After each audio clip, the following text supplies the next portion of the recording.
दोस्तों, उपराष्ट्रपति चुनाव से पहले एनडीए में भगदड़ जैसे हालात बन गए हैं।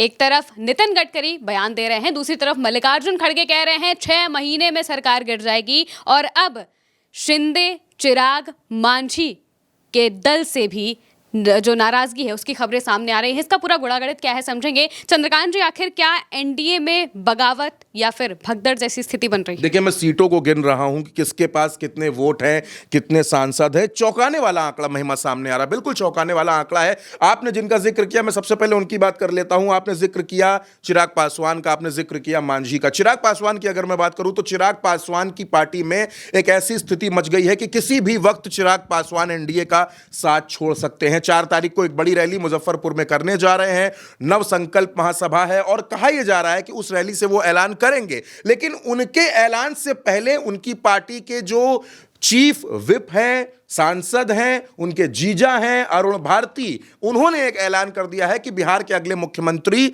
चिराग पासवान होंगे। यह ऐलान उन्होंने कर दिया है। और क्या कहा है, आप सबसे पहले उनका बयान सुन लीजिए। हमारे नव संकल्प के अभियान को जनता का खूब आशीर्वाद मिला है।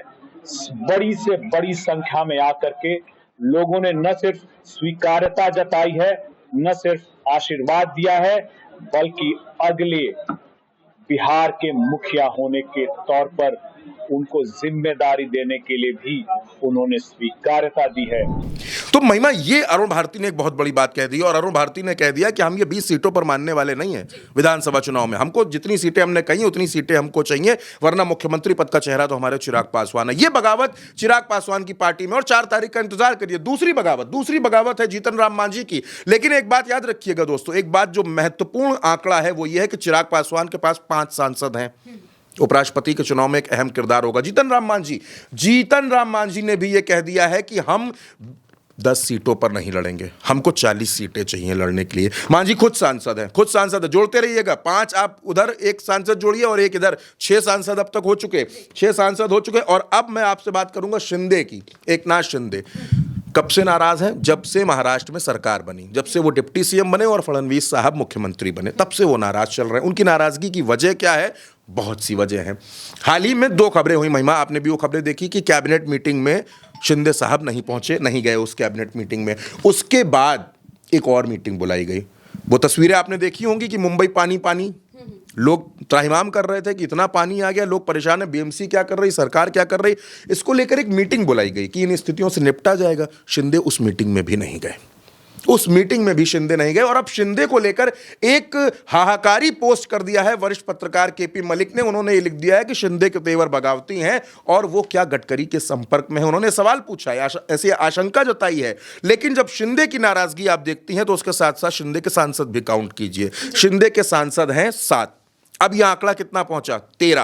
13 सांसदों की नाराजगी मैंने आपको बताई। और अब सबसे इंपॉर्टेंट फैक्टर, चंद्रबाबू नायडू 18 सांसद, 16 सांसद लोकसभा में, 2 सांसद राज्यसभा में। नायडू साहब की बात हुई है महिमा सुदर्शन रेड्डी साहब से। सुदर्शन रेड्डी साहब, शायद लोगों को ना पता हो, जिस वक्त वो वकालत करते थे आंध्रा में, जब आंध्रा बटा नहीं था, तेलंगाना अविभाजित जो आंध्रा था, वहां पर वो वकालत करते थे, अच्छी प्रैक्टिस करते थे।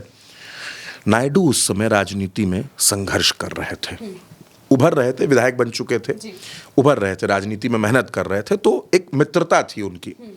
अब भले ही वो मुख्यमंत्री हैं तो उनसे लोगों का मिलना उतना आसान ना हो, लेकिन जब विधायक थे, जब पार्टी के कार्यकर्ता हुआ करते थे, संगठन की बैठकें किया करते थे, तो सुदर्शन रेड्डी और नायडू के रिश्ते धीरे धीरे मजबूत हो रहे थे। तो पुरानी दोस्ती है, 3 साढ़े 3 दशक पुरानी दोस्ती है। तो नायडू अब दोस्ती निभाएंगे, वो भी एक मित्र धर्म है और सामने सत्ता धर्म है, क्या चुनेंगे। लेकिन 18 सांसद है और नायडू साहब से उनकी बात भी हुई है, नायडू साहब और रेड्डी साहब के बीच में। नायडू के 2 दोस्त हैं। एक दोस्त है उनके रेवंत रेड्डी। दोस्त क्या है? उनके शिष्य हैं एक तरीके से राजनीति में।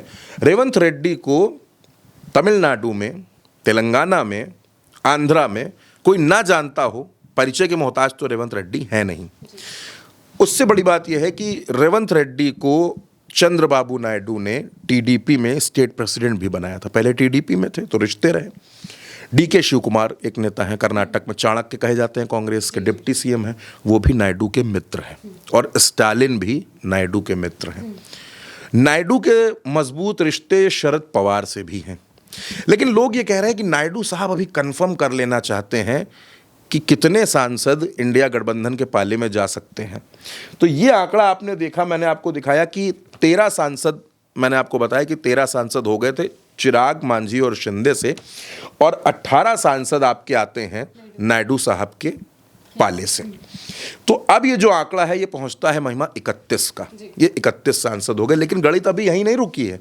अभी एक और इंपॉर्टेंट फैक्टर है, और वो बहुत इंपॉर्टेंट फैक्टर है। भले ही लोकसभा में 0 है वो, लेकिन राज्यसभा में बड़े दमखम वाले नेता हैं। नाम है नवीन पटनायक।